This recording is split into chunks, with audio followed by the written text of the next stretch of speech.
Hey everybody, Dr. Silverman here, Amazon best-selling author of Inside Out Health and host of Proven Health Alternatives. My guest, Dr. Ben Weitz, without question shared some very interesting and controversial positions on the idea of fasting, eating, regeneration, and caloric restriction. He is the host of Rational Wellness Podcast. He brought a lot to the table. Hey everybody, Dr. Rob Silverman, Amazon best-selling author, host of Proven Health Alternatives. I've got an elite functional medicine chiropractor, good personal friend of mine, Dr. Ben Weitz. Doc, how you doing? Great. How are you doing, Rob? I'm doing great. I'm kind of excited to talk to you because we always banter back and forth. You've got that huge podcast. Why don't you tell everybody the name of your podcast? The Rational Wellness Podcast. Yeah, he does a great job. He gets some of the biggest names. He just had some big New York Times bestsellers on there.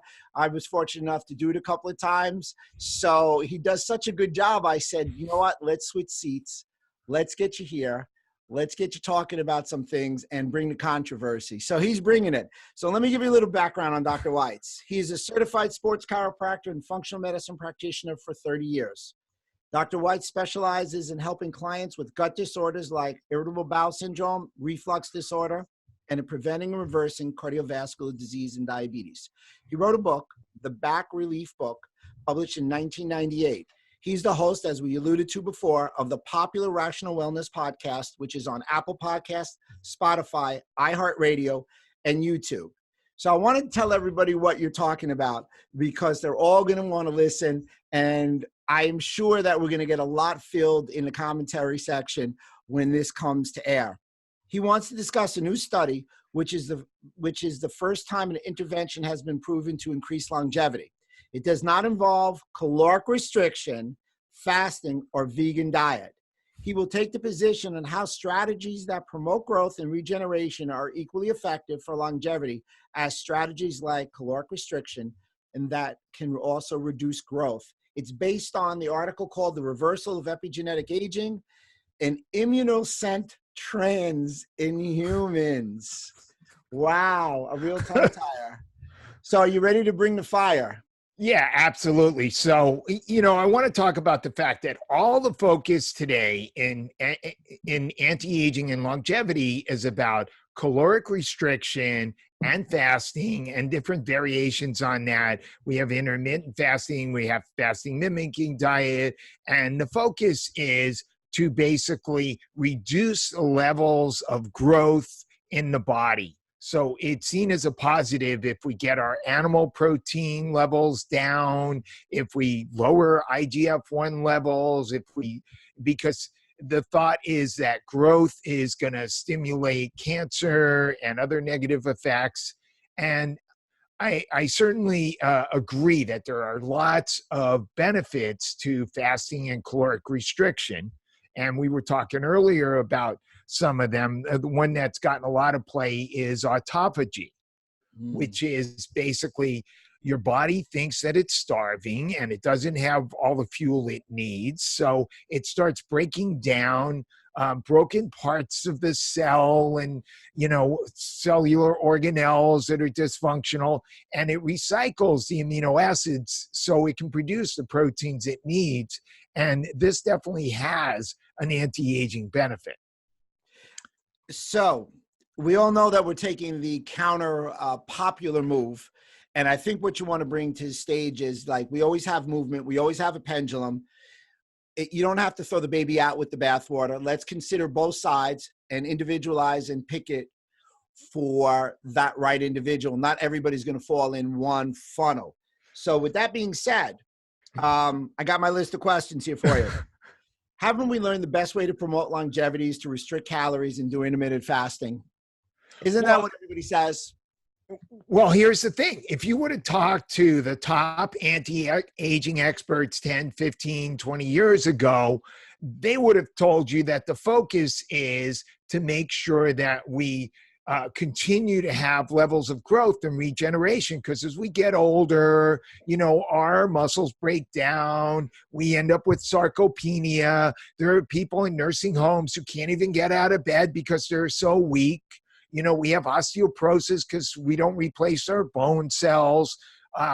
we end up with neurodegeneration because we don't replace our neurons.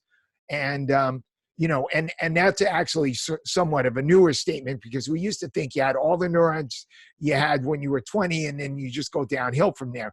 But we have learned in recent times, actually, you do replace your neurons. And then one of the things they talked about in this study, this Fahey study that you mentioned, is the last word you gave was immunosenescence. And that refers to the fact that your immune system tends to get weaker as you get older. So they looked at the thymus gland and the fact that over time, the thymus gland tends to shrink, which is an indication that you don't have those T cells that are necessary to help your body fight off infections, and why older folks are more vulnerable to dying of the flu or pneumonia and even potentially to cancer. So this new study, this Fahey study, did not use fasting. The intervention was they used growth hormone.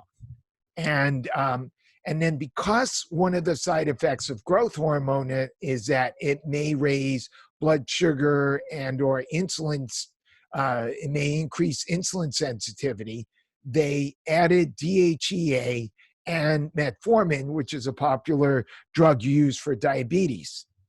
And this intervention is the first intervention, not fasting, that's been shown to reverse aging. And the way they gauged aging was they used something called an epigenetic clock.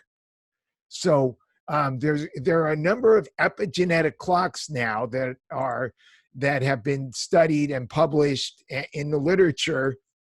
I think the first one was by a guy named Dr. Steve Horvath from UCLA. And they look at these genetic factors, and then they use this software to determine the methylation patterns, and they can determine your level of biological aging. Chronological aging is, hey, you're 60 years old, but biological aging, you might be 55 or you might be 65. We all know people who look older or younger than they are. And so it's the biological aging that really counts. And in this study, they showed a reduction of 2.5 years of biological aging from this intervention, which went on for 6 months, which is pretty amazing. So they lived 6 months longer, but when they were done, they were 2.5 years younger than that. Well, actually, they gave the intervention for 6 months, and then they measured them for a year. And then after the course of a year, they should have been a year older, but they were actually 2.5 years. They were actually a year and a half younger. They were 2.5 years younger. So that's substantial. Yeah, it's a big deal. And this is the first time this has been shown in the literature. So this idea of epigenetic clock versus biological clock. So that's something that's very interesting. So could you, for everybody, explain the idea of what epigenetics is and the clock and right. Stuff? So we all know that we have this set of genes, and we're born with these genes, and these genes don't change. And so the genes, the chromosomes, this is kind of a blueprint for how our body develops and grows, etc. But we've learned that it's how whether or not the genes get expressed or not, which has to do with our diet and lifestyle and environment. That's what we call the epigenome. The epigenome is this set of switches and triggers and determines, do we express our genes or don't we? We could have a gene that increases our potential for a neurodegeneration like ApoE44, but we may or may not express that gene if we lead our life a certain way. And that's the epigenome. So this is looking at the epigenetic changes that occur.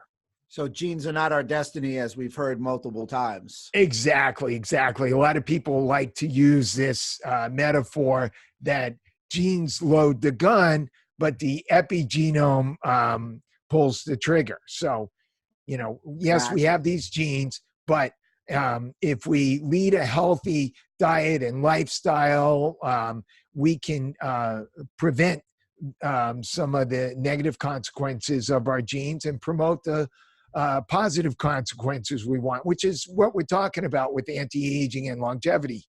Yeah, I mean, everybody wants to live longer.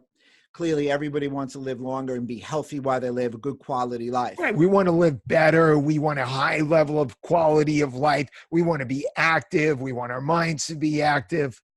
Absolutely. And it's a good point that you kind of alluded to about muscle mass and regenerating, and we're really going to cover that. So here's the article.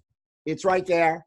So Fahey, it's an original article. It was in Aging Cell, and it was published on August 4th, 2019. So if anybody wants a copy, we can always attach one at the bottom. Interesting. Well, you really covered a good job about restricting calories. You didn't say that restricting calories was bad. You didn't say intermittent fasting was bad. You just said there's another option in addition to that. And just for everybody listening, we've done a lot on fasting, on proven health alternatives.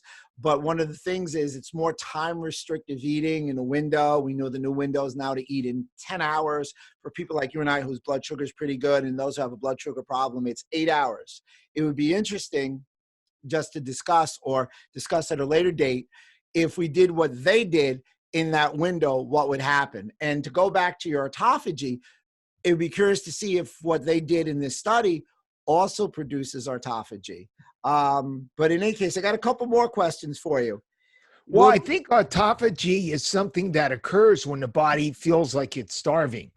So I think in the presence of a growth stimulation, especially in the presence of the right precursors that are needed for growth, which means the proper nutrients and amino acids, etc., sufficient amount of calories.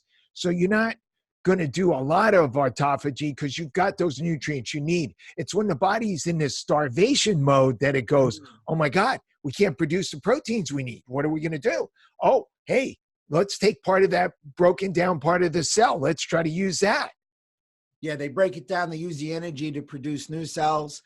And the theory on the autophagy, like you said, is if you feed, theoretically, you don't have autophagy. If you fast, it's needed. Otherwise, we can't exist. So the belief is we're trying to stress our cells.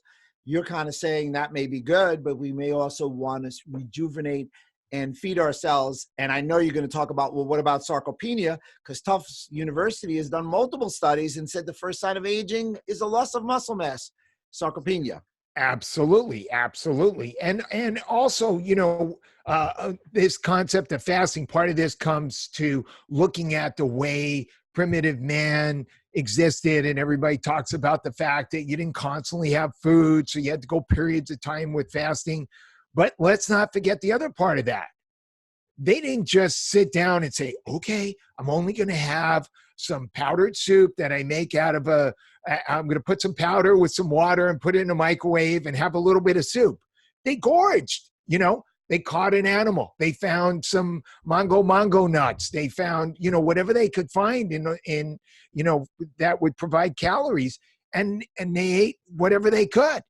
So, maybe if we're trying to duplicate, and I'm not saying we necessarily want to duplicate what primitive man did, but if we are, then we probably want periods of fasting alternated with periods of a lot more calories, and maybe not just having a little bit of food all the time is the best thing.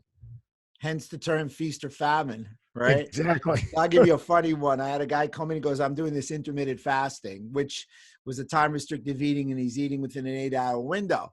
So I said, that's great. How's it going? He looks no different to me in the gym. He still has the same belly. He looks no different. If anything, he got a little more, if you will, skinny fat. So I said, what are you eating? He goes, well, you eat anything that you want. He was eating like Doritos in 8 hours and ice cream because he thought, so again, going back, what are you consuming? How good is the food? Not just the time frame is important. We agree, but what kind of foods are you eating?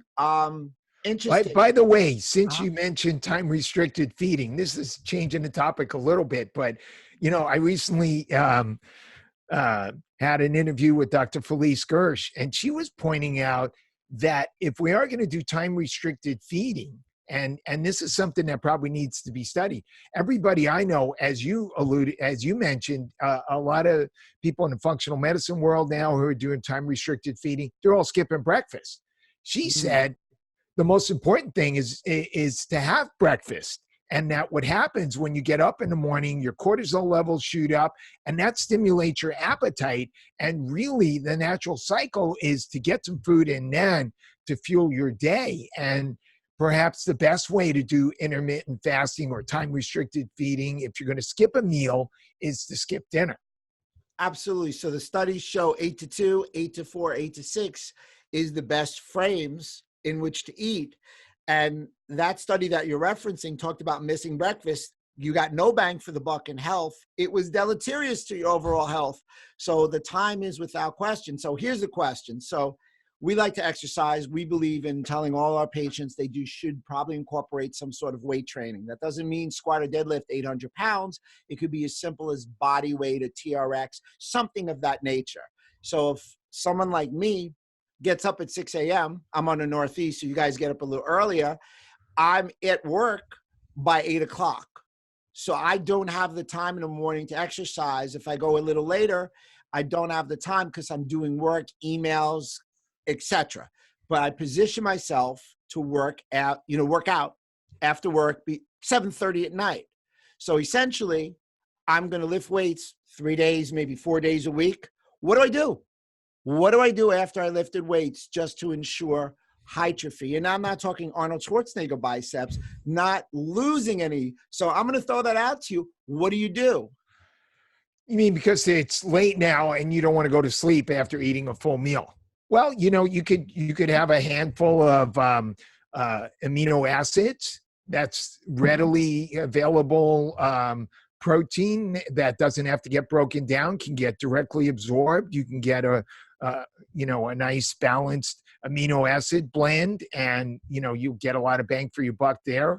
Or you can have a protein shake, and we know that it's going to digest quicker and not take as long a time. Breaking my fast.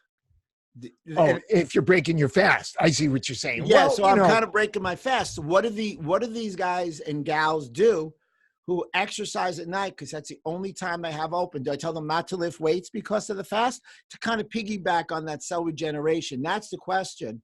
And I think that's not that there's a problem with time restrictive eating. It's a problem for people. We want them to exercise, and we want, if I'm doing cardio. Okay. Look, I think in general, if you've got some good, healthy protein being consumed, probably multiple times during the course of a day. And I think in a lot of cases, animal protein may be the most efficient type of protein to consume. I think it's fine. If you don't have protein directly after you work out, I think you'll be fine. So, and if you are concerned about it and you want to make sure you maximize your muscle hypertrophy, then as I just mentioned, have a handful of free-form amino acids. So here's my question. Taking growth hormone, or will taking growth hormone, which we know raises IGF levels, which when IGF levels grow, they talk about cell proliferation. Will it negatively affect longevity by promoting cancer? That's the question. Well, we now have the first study that has shown that taking growth hormone promoted longevity, not cancer. So this is one piece of evidence in that regard. And they did address the IGF-1 level. And what they said was, the authors of this study, and by the way, I don't know any of these folks personally, they said that perhaps the studies that show that elevated levels of IGF-1 are negative for longevity are missing the fact that IGF-1 levels often go up in relationship to higher insulin levels. And it's the higher insulin levels that's really negative for cancer and longevity, not the IGF-1 factor. And I'm a big believer, man. That's one of my number one blood tests, and we can jump on that insulin level, insulin resistance. If you have insulin resistance, you're definitely going to follow with some ruinous health. Longo hasn't been researched. And it's one of the reasons why metformin is sometimes used for cancer. Mm-hmm. Well, we know cancer feeds on sugar. You want to bring your blood sugar down. Exactly. Longo, Vlada Longo of the longevity diet, Prolong, highly respected, has shown that if you want longevity, you want to lower those IGF-1s, mTOR pathway, I think it was protein kinase A also. So he's the leader in all that. I see you nodding your head. I get it. Yeah, well, I mean, maybe as these authors, these researchers pointed out, he's missing the fact that the reason why IGF-1 levels going up is because it goes with higher insulin levels, and that's the big factor, not the fact that we're having growth, we're stimulating growth in the body. How would you assess longevity? I mean, we've got grip strength I've seen. There's a multitude of blood tests. Give the listeners a whole bunch of ideas on how you would assess longevity. Well, I mean, this study used these epigenetic clocks. So you can, there's companies out there and you can send away and they'll take either a blood or urine or a saliva sample or buccal swab. And they can analyze these different genes related to methylation and they'll give you a score. So that's one thing that you can do. There's also a test called a telomere length test. And so basically the end of the chromosome, and when that gets shorter, that's an indication of decreased longevity. And that's a simple blood test that can be done. So that's another test that's available. Other than that, we can look at various markers for cardiovascular disease. You mentioned looking at blood sugar and insulin levels. I like to look at the detailed cardiovascular markers. We like to look at LDL particle number, LDL particle size. We like to look at inflammation factors like CRP. Homocysteine is a protein found in the blood that when that's elevated, we get increased clotting. We like to look at our nutrient levels and make sure those are all optimal. So those are things we can look at. We can try to get an optimal level of omega-3 and vitamin D. And we know these things are related to decrease in chronic diseases. Because after all, when we're talking about anti-aging, we're talking about preventing these chronic diseases like heart disease and diabetes and autoimmune diseases and cancer that are the major killers today. So we have a lot of options for longevity. So you talked about the thymus gland, the thymus behind the sternum. You made a great point. Thymus makes T cells, really good for autoimmunity. Really, really starts to die in your teenage years, or if you go through puberty, and ultimately, if you're able to live a little longer, it becomes just like a clump of fat. Well, this study here, giving the growth hormone, they did MRI and they showed that the thymus gland regenerated. They also looked at something called the lymphocyte to monocyte ratio, which is a marker that they had a better functioning immune system. So I think this idea that, when you get older, you're going to get weak, your bones are going to get thin, your immune system's going to stop working, not necessarily true. I guess this study really spoke to that. So with all this, let's get some takeaways, and then let's kind of go into some of the more hot topics in reference to anti-aging. So for instance, give the listeners 3 to 5 takeaways you want them to take away, or thought processes you want them to consider that may not be the most popular searches of 2019.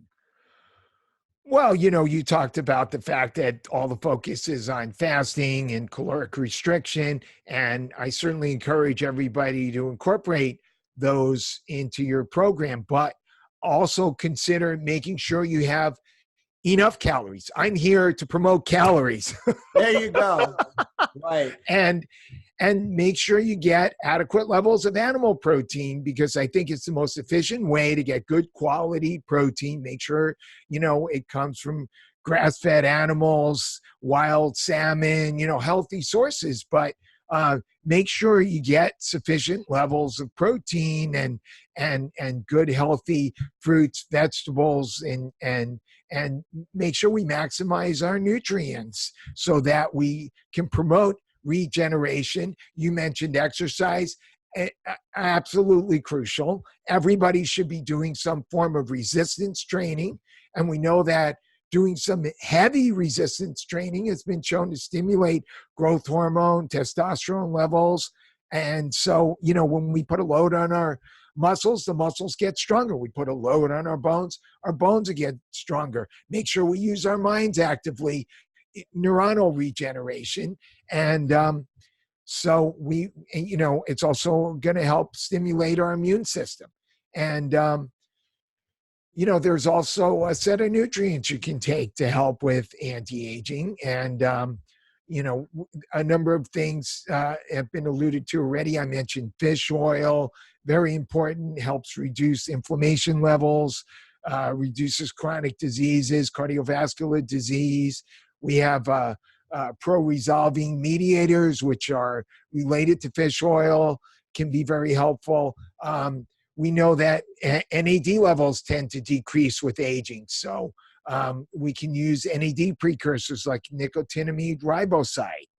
And there's several others. Resveratrol stimulates sirtuins. In this study, they use berberine. We know, not berberine, they use metformin, but we know that one of the benefits of metformin, apart from the fact that it helps balance the blood sugar and improve insulin sensitivity, is that it activates the AMPK pathway, which is, one of the important pathways for anti-aging. And so, I recommend for the average person, not necessarily to take a prescription drug like metformin, but to use berberine, which is a natural form of an AMPK activator. Yep, I'm a big berberine fan. I like berberine also because of its positive effect on the gut. And 500 milligrams, 2-3 times a day, can be taken with meals, before meals. And, in addition to berberine, if you want AMPK, you can get alpha lipoic acid. So, curcumin, a great natural anti-inflammatory. So we have a lot of natural options, and people always ask why supplements. Can I get it from food? And food is the start, but if you're lacking in a nutrient value, it's very hard to replete depleted cells with just food alone. You want to imbue it to get it up to a certain area. So I can hear all the plant-based people. So first, let me say before I ask the question, I recommend wild fish to my patients. I do recommend grass-fed beef.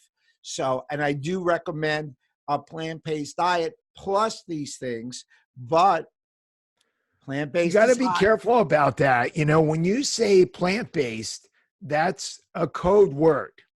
Yeah. So you said animal protein, which is the plant-based means vegan. Well, not to me. Okay, but I think that's the way it's being used out there. That's a problem. Here, watch my new plant-based documentary, of which there are 3,274 on Netflix right now. Yeah, and I know the movie you're talking about. I saw it. It was good. I mean, it was good in that, I got to watch a movie with my wife. I'm not anti. I'm pro plant-based, and I don't have a problem with someone who's a vegan. All I was just saying is when you said animal-based, I don't want you to get harpooned on the way to the car. I just want you to be able to show the love to them so you're okay. But we're on the same. So when you and I are talking plant-based, we're talking vegetables, we're talking certain fruits, etc. In addition, absolutely. And I'm a big believer that the biggest part of your diet should be healthy, organic, multicolored vegetables and a moderate amount of fruit rich in polyphenols. Absolutely. And I'm going to piggyback on that. I'm willing to bet that you and I will concur that we have to individualize people's diet for themselves. And the most important thing is diets with lack of pesticides that build towards the microbiome.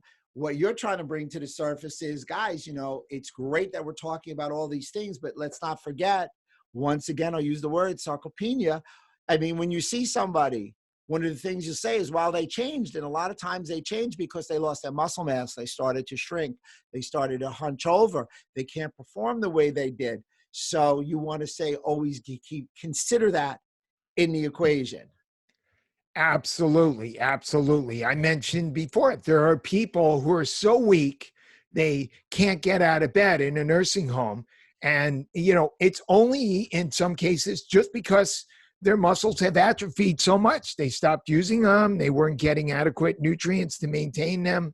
So it's very important to alternate periods of fasting with periods of growth and regeneration, and make sure we're getting sufficient levels of good, healthy animal protein, nutrients, you know, omega-3s. And by the way, there's no way you can get optimal levels of omega-3s from eating plants. I don't care what you say. You can have 9,000 gallons of flaxseed oil, and you're not going to raise your levels of EPA and DHA to optimal levels. No, I'm sorry to tell you that. Yeah, that flaxseed only converts to 3%, and you're going to have to eat a boatload of that. So I agree on that. So you're saying if you're really plant-based and you're not eating fish, you better supplement with fish oils. Yes. At the very least. Absolutely. So give me some other gems you said good animal protein, good quality, healthy, clean proteins, some form of resistant exercise, fish oils. Give some other things for the people who want to help get on that anti-aging wagon and get that epigenetic test that's going to give them a biological score that they're going to like. Well, you know, I mentioned a couple already. Tocotrienols. This is a type of vitamin E, and you can't get it just by taking a standard multivitamin or standard vitamin E. Most multivitamins, most standard vitamin E supplements contain D-alpha tocopherol. And vitamin E is a family of nutrients, and it includes tocopherols and tocotrienols. And there's alpha, beta, gamma, delta tocopherol, alpha, beta, gamma, delta tocotrienols. And it turns out that the tocotrienols are actually more potent than the tocopherols. And the tocopherols, unfortunately, inhibit some of the benefits you get from tocotrienols. So consider adding a tocotrienol, delta and gamma tocotrienol in particular supplement to your program, and don't take it with tocopherols. So basically, and by the way, that would be a great thing to add to your fish oil because it helps keep the fish oils from going rancid. Fabulous. And that would be Barry Tam's work, I think you're referring to. Exactly. And I did a podcast with Dr. Barry Tam a couple of months ago.